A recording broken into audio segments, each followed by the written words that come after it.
Agrawal. I'm a clinical psychologist with the Safe Harbor Trauma Recovery Center at Harbor UCLA. Thank you so much for coming to this talk today.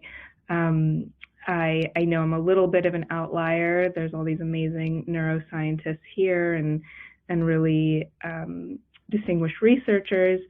And I'm a clinical psychologist, so I do have a research background, but I'm mainly working on the ground, really trying to take in the information of what I see happening with our clients in the community, as well as in the hospital. So that's what's bringing me here today. And I'm going to talk to us about what's been going on with our rates of mental health distress since the COVID-19 pandemic, and kind of talk about what some of the numbers look like, and also some thoughts about future directions and how to maybe address this rising distress. So as I said, my learning objectives will be to provide current statistics on mental health disorders related to the COVID-19 pandemic. And then I really want to contextualize depression, anxiety, and post-traumatic stress disorder from a loss framework about really, the losses that were specific to being in a global pandemic. And then also introduce a socioecological perspective to recovery and well-being, so looking beyond the individual to address this increase in distress right now. And then just close with a mindfulness activity to really to provide that experiential piece of how do we reclaim our vitality. So the inspiration of this, title was a quote from a book called The Noonday Demon by Andrew Solomon. It's a really beautiful book on depression, about his personal experience as well as current interventions and research, and it's just a really wonderful overview. But this just stood out to me, right, that the opposite of depression is not happiness, but vitality.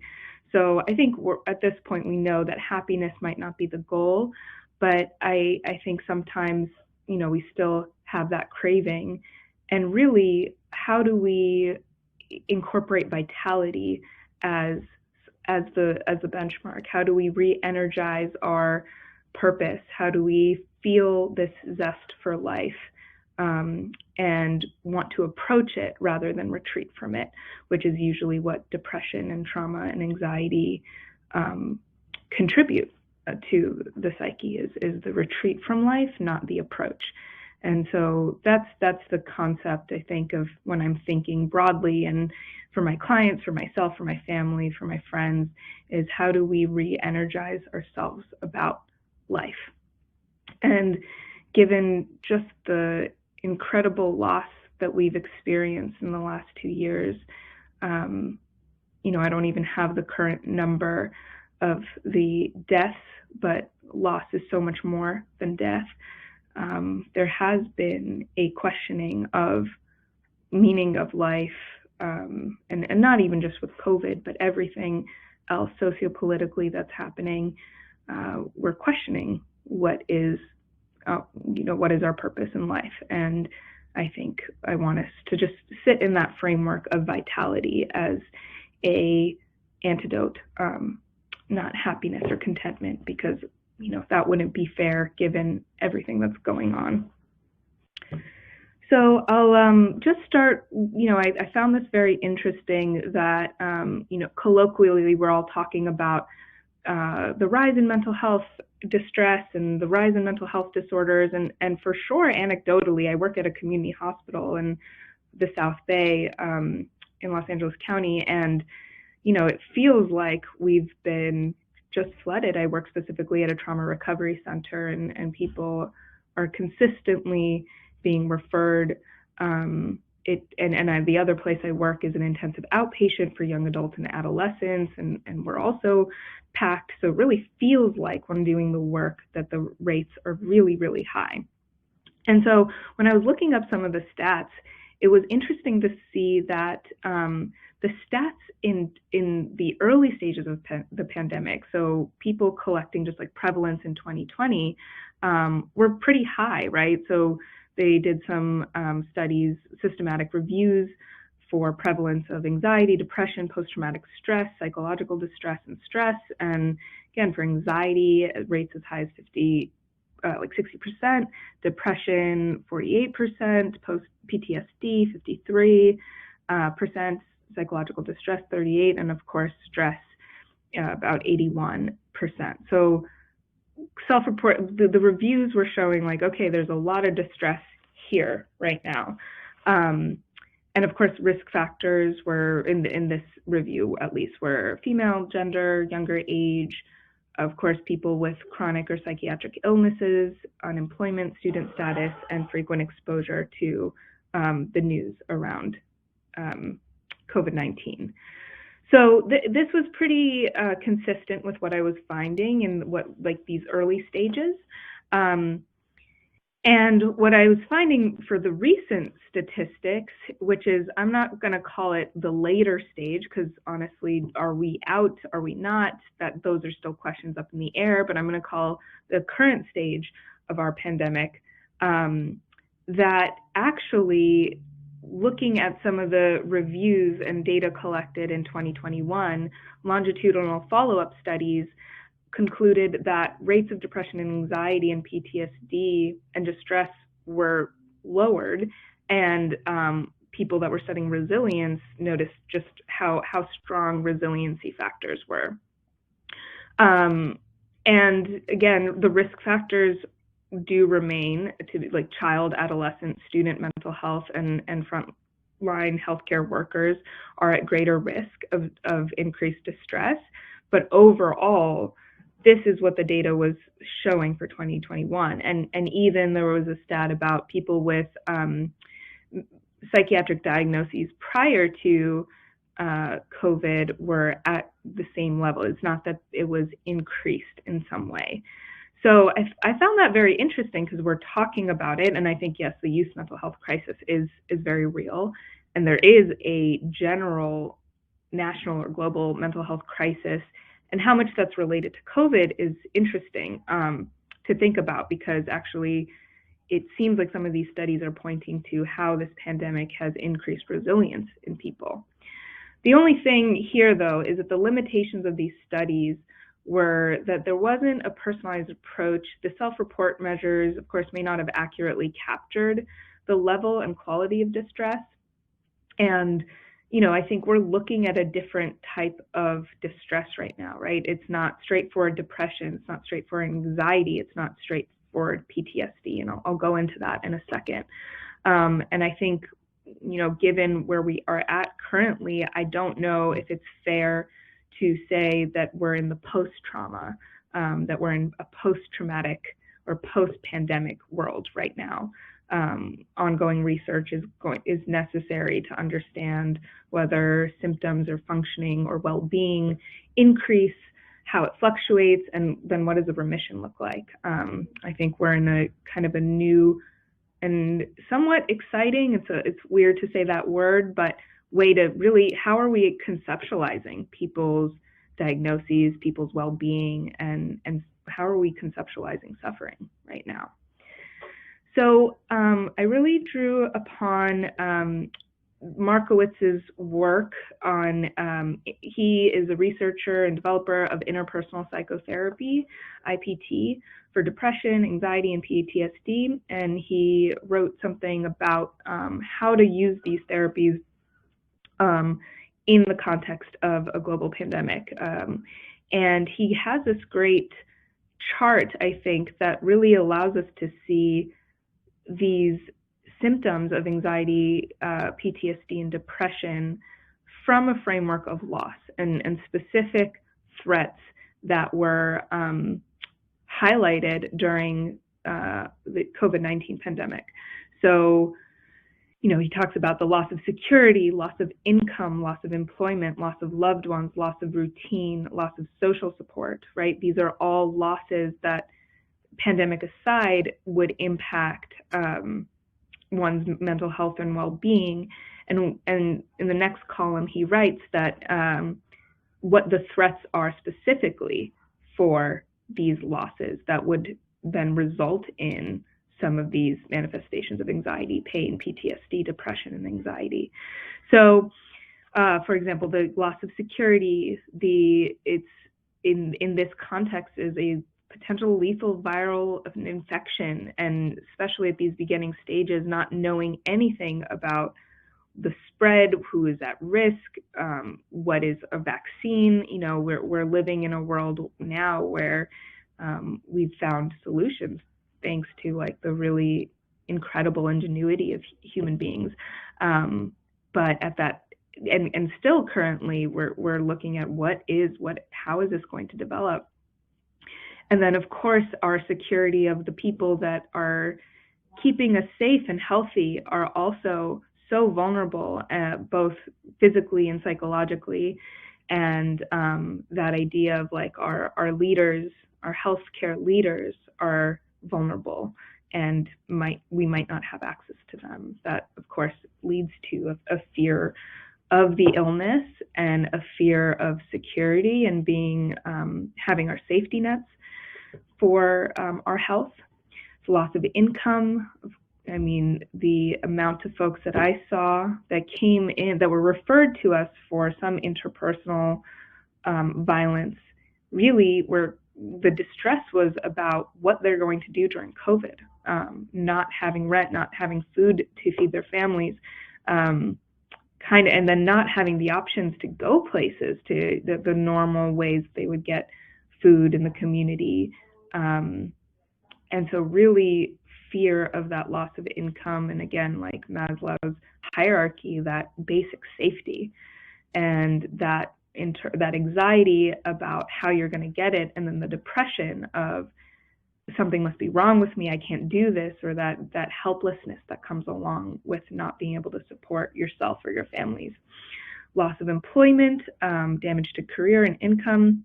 I have to say that working with folks that had just entered the job force, there's a huge demoralization of what does work look like? Of course, just the self-efficacy of making money for it's all, it all crumbled at that time. And again, that anxiety about how will I achieve my standard of living, and also the depression of, am I capable of it? Loss of loved ones, this complicated mourning piece. This is going to be a huge one, and I think there are a lot of studies about our disrupted mourning rituals. I mean, again, the resiliency of humans of finding ways to come together to mourn was incredible to see and to witness and be part of, but there was so much disrupted mourning, and humans are about social mourning. That is something that is across cultures. And even now, for people that were lost before, how are people coming, and now when it's safer to gather, coming back to revisit that grief? And, there's that saying that grief doesn't shrink, but we grow around our grief. And that right now, the grief is pretty ever present. Loss of routine. This is really big, especially for psychiatric disorders, for mood disorders specifically. The disrupted social rhythms have really impacted how people regulate their mood, right? Motivation, as we know, is not enough. Being in the right mood is not enough. So social rhythms and routine is very, very important for people that are suffering from more of the major psychiatric disorders. And of course, the loss of social support. Physical distance can mean social isolation, and social isolation results in anxiety and depression. I think we're all living in an era of Zoom fatigue, and that really helped for a lot of people, and also just that physical closeness and connection is something that, again, is part of our need as humans. Further, so people that weren't just isolated from others, but in an unsafe environment themselves, thinking of survivors of domestic violence or children who had neglectful or abusive parents, there is not just socially isolated, but they're kind of immersed into their dangerous environment. So, and I just want to talk about privilege here, and I'll get to that slide. Like a lot of these things, I experienced these things and also had a lot of privilege to buffer from some of the suffering that comes from these loss of income, complicated mourning, home lockdown. I was able to see friends. My job was relatively stable, and a lot. So in some ways, I built a resiliency that came with some privilege. But when we look at our social determinants of health, these things are exacerbated based on the social context we're in. So that's sort of the next slide. Bowden et al. Really talked about the social determinants of health and social risk factors and the interaction of pandemic stressors. So if you're living in, we are living in a context of institutional racism and income inequality, and these factors around our identity have over and over predicted what our health outcomes are.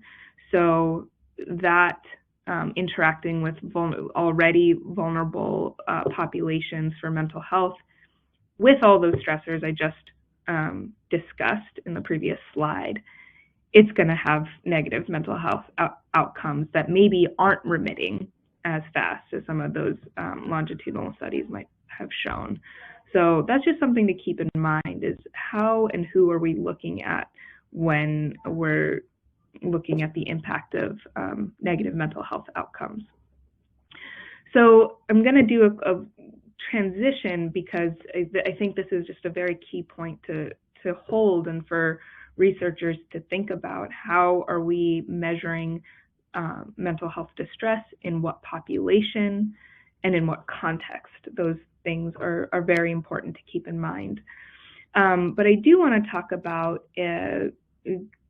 go into the next phase of what are we going to do? How are we going to address these rates? And even if they seem to be lowering, how are we going to continue to use this experience as a way to bolster how we look at psychological and mental well-being and emotional well-being? And I really liked this article by Zhang et al. Looking at cultivating resilience in the aftermath of the pandemic. And again, I say aftermath with an asterisk or quotes. The study was done in China, but other papers have really been looking at this, has been highlighting that working on the individual level is just not enough. The individual level is very important, but if we do not have the systems and culture and institutions to support in bolstering well-being, things will crumble.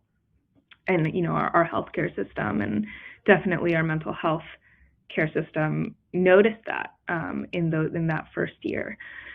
So on the individual level, the engagement in health protective behaviors. So they were really talking about coming back to this mind and body, right? We're not, when we're looking at our approach to distress, it's not just about our thoughts.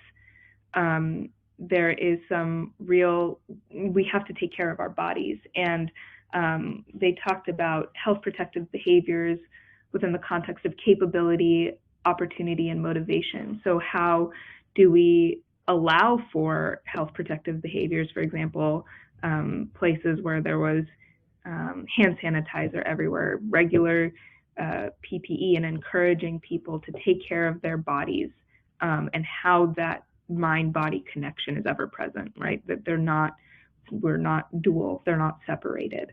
So really taking in, on the individual level, how are we taking care of our health and therefore our mental health at the same time, and vice versa, of course. Cognitive and emotional resilience. So I know resilience can sometimes be a vague term, but I think in some of the second wave behavioral approaches, there's this idea that if we change our thoughts, we can change our mood, and we need to change certain emotions. But cognitive emotional resilience is really speaking of, I can tolerate uncertainty, and my emotions are not to be feared, but they are informative to me. Whatever I'm experiencing is part of understanding myself in this context of uncertainty. So resilience is, again, not about saying everything is better or again, you're happy, but it's about knowing that you can withstand difficult thoughts and difficult emotions and maybe even come out stronger for it. So really building that capacity, again, with some of the amazing behavioral tools that we have, and from cognitive behavioral therapies, dialectical behavior therapy, acceptance and commitment therapy, all these wonderful evidence-based therapies, and having those more widely available to people. I think that's something that was also highlighted as quality mental health care as well. So that's on the individual level. On the organizational level, enhancing organizational support.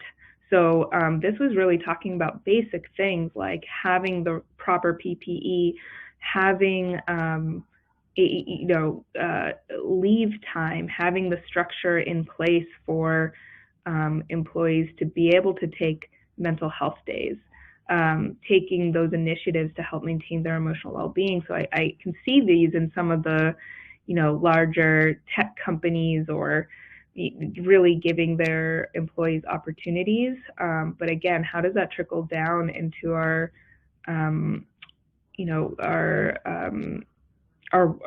workers that don't have some of those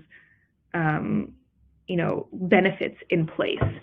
And this is very important in kind of buffering some of that helplessness, that it's me, if I am not getting through this, there must be something wrong with me. But really that, if you're working so hard, if you're pushing up this rock against a mountain, it's setting someone up to fail. And this was interesting too, providing timely support for employees' career development. I think, we're seeing, at least in the US, a lot of people leaving the workforce, and which is, going to impact the individual, the economy, a lot of things, and how our organizations really providing people with opportunities to grow, opportunities to take different roles in their jobs, to be leaders. Again, that sense of vitality of like, yes, this isn't easy, and maybe we're not happy, but how am I going to take care? How am I going to see you as someone that's growing within this organization, whatever that ceiling might be, but just at least putting that on the table, that there's a development in your work life, in the work or roles that you play in your life. And then the community and national level, right? So really looking at community mental health as community mental health, right? Community mental health isn't, okay, we're going to drop these therapists into a community and they'll talk individually. Community mental health is, how do we build the connection amongst folks in their community? How do we get peers involved, people from the community, to strengthen those trust? So the social capital of communities is really like, how do folks in their communities trust their leaders, really? Sorry, not their leaders, but trust each other in it. And so what types of initiatives, what kind of block parties, what sort of ways are you bringing people out together to build that social capital? Music festivals, arts festivals, all these things increase vitality. And that builds that trust, enhance solidarity, and meaning making. It really, big part of resilience is how we're making meaning of all of this. So the example, like I said, for our mental health institutions and mental health care, given all of this distress, the meaning making for me is, what are we learning from this? How are we honing into this? And how, for the first time, are we really thinking beyond the individual? I think that that's a very exciting place for me to be in as a person that's more early in their career. And then as a nationally, of course, supporting pro-social ventures and addressing mental health and health inequality through policy and funding. So I'm going to take a minute to close with a mindfulness exercise to really embody this sense of vitality, and not just our current vitality, but reclaiming this energy and zest for life and well-being and connection. If you have a piece of paper, like a white piece of paper like this, or any lined piece of paper, I'd like you to just bring it out and fold it in half. Mine has stuff in it. Or just anything you can write with or that you have in front of you, you can do that. And if not, I'm going to actually put a white screen up so we can do this exercise from this like more empty and blank space. I just wanted to provide the text though, in case. And so I'll begin. As you're either staring at this piece of paper or this white slide in front of you, just want to begin by taking some mindful breaths, arriving in this moment, feeling grounded to the surface below you, and alert yet relaxed in your posture. Start to notice cool air on the inhale and warm breath on the exhale as we engage in this activity together. I would like you to rest your gaze on that blank piece of paper or the slide in front of you. And for a moment, just rest your gaze there and notice any thoughts or judgments or emotions that may be arising. As you gaze upon this blank piece of paper or slide, I invite you to imagine a time where you felt unrestricted. Perhaps center your awareness around a time in your life prior to March 2020. See if you can bring your awareness to something that you have been restrained from doing in these last 2 years, or perhaps something you have done a lot less of during this time. See if you can visualize on this blank screen or paper a specific time in which you were engaging in that activity or feeling of being unrestricted and even free, vital. Try to position yourself with specific details. See if you can imagine your physical surroundings, who you were with, what time of day it was, the expression on your face, what you may have been smelling, hearing, feeling, tasting. Imagine that scene playing out in front of you on this blank page. If it is difficult to imagine this, that is okay. Just bring your awareness back to your breath. Notice any thoughts, sensations, or emotions and judgments that may be arising while doing this. And just non-judgmentally bring yourself back to this moment. And maybe in your own time, or take some time after this talk, I would like you to take that piece of paper in front of you and draw, depict, or express without words that scene that you had imagined. Let yourself feel unrestricted in how you express this.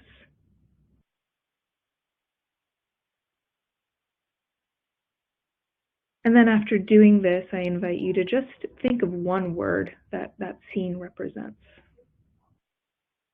and write it inside. And then carry that with you and see how you incorporate that value into things you could do now or are doing now.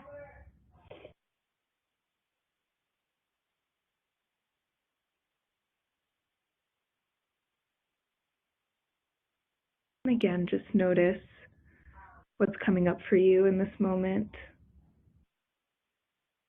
Hopefully some of you are doing this activity on your own, or maybe some of you are just thinking about it. And just give yourself a nod of gratitude and compassion for being able to allow yourself to immerse in that sense of freedom and unrestriction. Thank you very much. Here are my references, and please reach out if there are any questions.